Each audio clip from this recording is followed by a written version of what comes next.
Yes, Samsung has an Exynos version of the Galaxy S24 Plus and the regular S24. And you're wondering, why am I cursed this year for having the Exynos version in my region? Well, we're going to talk about the Exynos version, if it's actually up to snuff or as Samsung made a mistake again this year. Hey guys, Thunder E here, and welcome to another battle video on the channel. Today we're going to be comparing the S24 Plus, both the Exynos version, against the Snapdragon 8 Gen 3 to find out if the Exynos version actually has caught up to what Snapdragon's been doing the last couple of years. So let's just put it this way. Samsung has, in other regions outside the US, the S24 Plus and the S24 are running Exynos 2400. That is the chipset in every other region other than the US. The Ultra still remains at the Snapdragon, of course, 8 Gen 3. So what's the difference with the Exynos 2400? Is it the same? Is it something else? Or does it actually match what we have here? Now, I just want to point out that the devices are the same. Samsung has the same hardware in terms of the display for both devices, the fingerprint sensor, as well as also just the camera and build. It's just the chip that is different. So to differentiate it here, I do have the orange Exynos version of the S24 Plus with Sukna as the wallpaper. And then we have Gojo on the cream version here with the Snapdragon 8 Gen 3. So let's jump into benchmarks to see what we have looking at Geekbench 6 to find out if there's any difference. So with single core scores, the Exynos racks in at 2,207, which is pretty good compared to the single core of the Snapdragon at 2,322.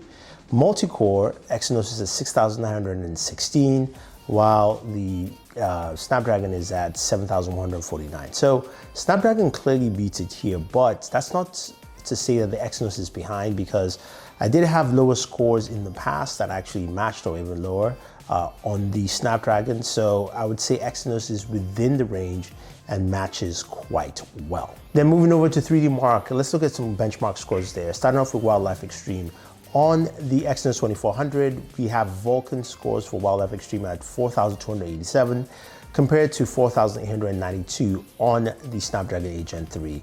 And then looking at Solar Bay, we have an Exynos 8,725 and a pretty close but slightly higher Snapdragon at 8,852. Again, similar scores with, of course, the Snapdragon slightly, just edging ahead. So what does that tell us for benchmarks? It means that Exynos has really bumped up its benchmarks and it's within the range of what Snapdragon actually has to offer. Sometimes you would get slightly lesser scores or higher, but I feel like in terms of benchmark scores, they're pretty much close together. I don't know. What do you guys think? Now at this point, let's go ahead and jump into the games that we expect to see. We're playing 4 games here, running some benchmarks on them.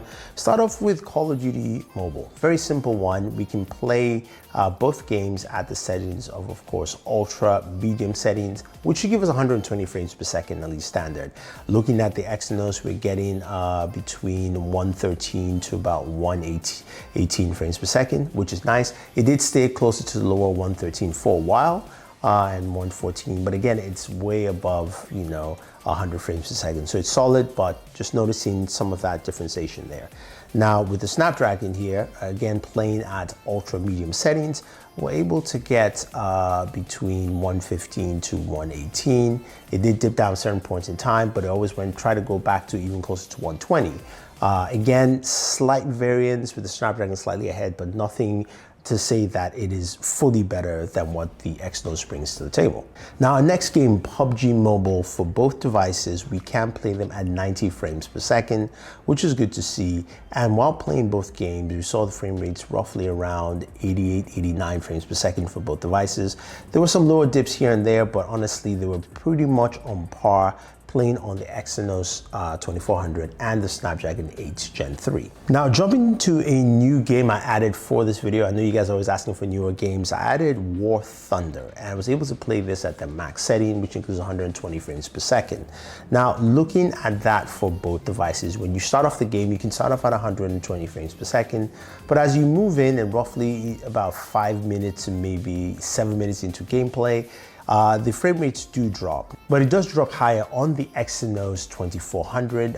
Its lowest point at 88 frames per second, and ranged between 88 to about 90 something, while the Snapdragon dropped to about, say, 90s, I would say 96, and then it also moved all the way back up to about 113. So I would say here with this game though, you do see some of the differentiation with the Snapdragon 8 Gen 3, and also the GPU usage. The GPU usage on the Exynos was definitely maxed out more, close to 100%, while Snapdragon wasn't. But again, it's just something just to point out to show you here. And finally, Genshin Impact. I did do a 20-minute gameplay sessions of both devices. On the Exynos, of course, I played at 60 frames per second in terms of settings, and it ran at 60 frames per second for that full 20 minutes gameplay. It ran pretty well, very solid. And then moving over to the Snapdragon 8 Gen 3 version of the Galaxy S24 Plus, it also ran at 60 frames per second, so that was pretty cool. Now, when we looked at temperatures, starting from War Thunder, or moving all the way to Genshin Impact, we got about temperatures of about 41 to 42 degrees, which is about 105 to 107 degrees Fahrenheit.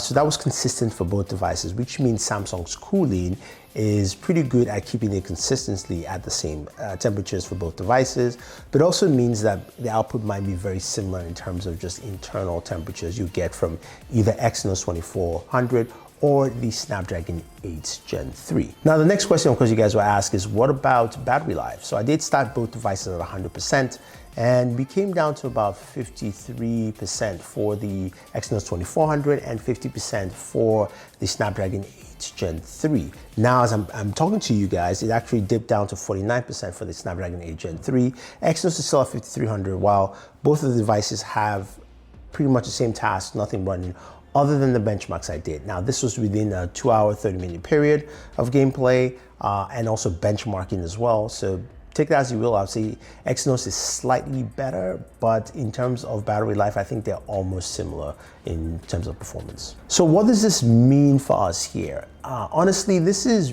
pretty good for Exynos and probably pretty good for Samsung, in the sense that the Exynos 2400 performed very similar to the Snapdragon 8 Gen 3 in this test here. Performance was pretty good in terms of the games and game optimizations for at least the games people like to play, whether it's Call of Duty Mobile, PUBG Mobile, Genshin Impact, even something like War Thunder. You're getting very similar results. So I can safely say that if you're in the region where they offer the Exynos 2400, you're actually getting a very solid device gaming-wise, definitely better than what it had in previous years, and also quite comparable to the Snapdragon 8 Gen 3. And you're not getting a chip that you're being suckered out from. So I think the Exynos version this year is a go and a solid chip all around.